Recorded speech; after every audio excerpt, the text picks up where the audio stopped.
बिस्मिल्लाहिर्रहमानिर्रहीम। Nadreen, programme current affair के साथ आपका मेजबान सैयद आसिफ अली हमदानी हाजिर खिदमत है।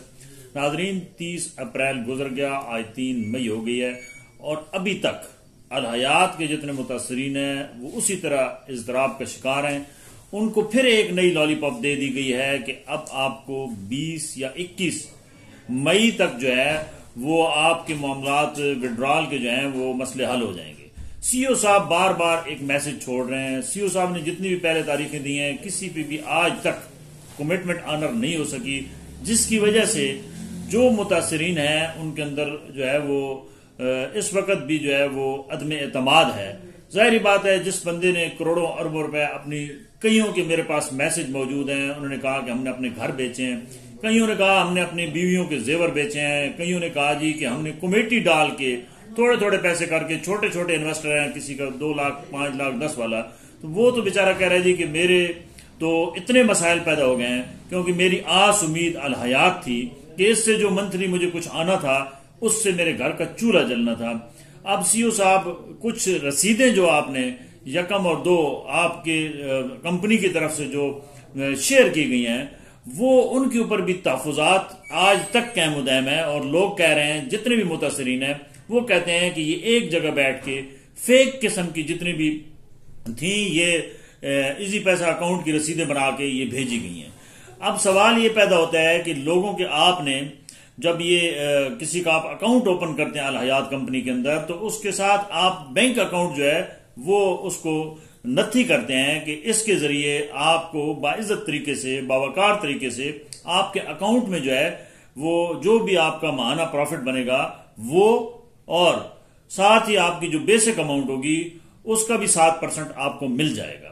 जैसे आपने 6-7 महीने शुरू में किया तो वो लोगों को आपने एतमाद तो दे दिया कि वो भी पैसा हैंड टू हैंड, यानी लीडर और जो मकामी जो आपके वहां नुमाइंदे थे उनके जरिए वो पैसा डिस्ट्रीब्यूट होता रहा और डायरेक्टर्स और रीजनल डायरेक्टर्स के जरिए पैसा डिस्ट्रीब्यूट होता रहा।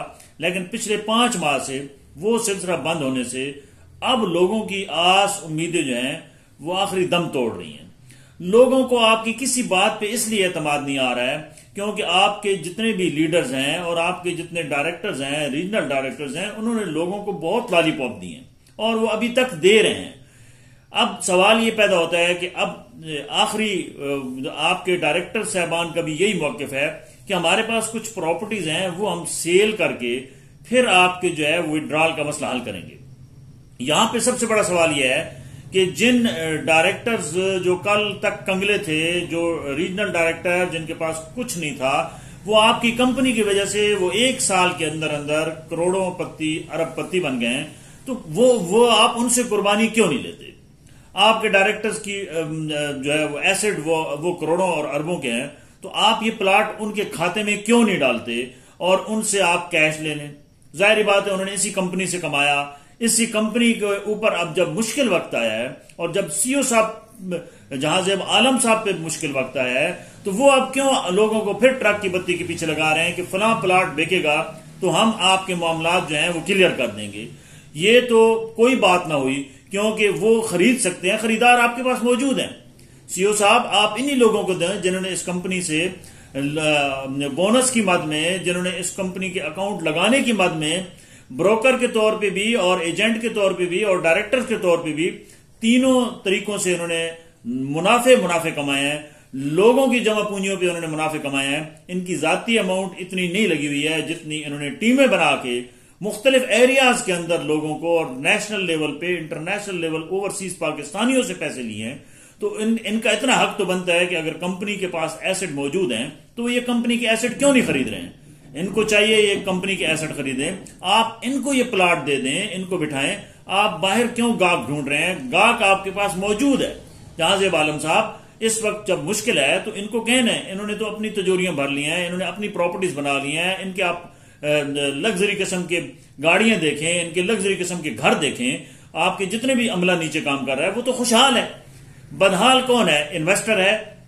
बदहाल कौन है? छोटा अकाउंट होल्डर है। और आप उनके मसाइल को समझ ही नहीं रहे हैं। जाहिर बात है तंग आमद बजंग आमद। यहां तो अब नौबत फाकाकशी की वजह से लोग खुदकुशियों पे मजबूर हो रहे हैं और अगर ये 21-22 तारीख तक आप एक डेट दे दें मेरी जब आपसे तफसीली मुलाकात हुई थी तो मैंने आपसे यही कहा था कि आप बार बार जो तारीखें देते हैं उससे भी बड़ा बैड इंपैक्ट पड़ रहा है कि वो उस डेट के ऊपर आप पूरा नहीं उतर सकते और वो मुतासरीन जो है वो मजीद सफर करते हैं और बार बार जो आपकी वो बात जो है वो उस पर कुछ अमल नहीं होता और कंपनी की जो वाज़ेह पॉलिसी है उसके मुताबिक किसी को अदायगी नहीं हो रही है।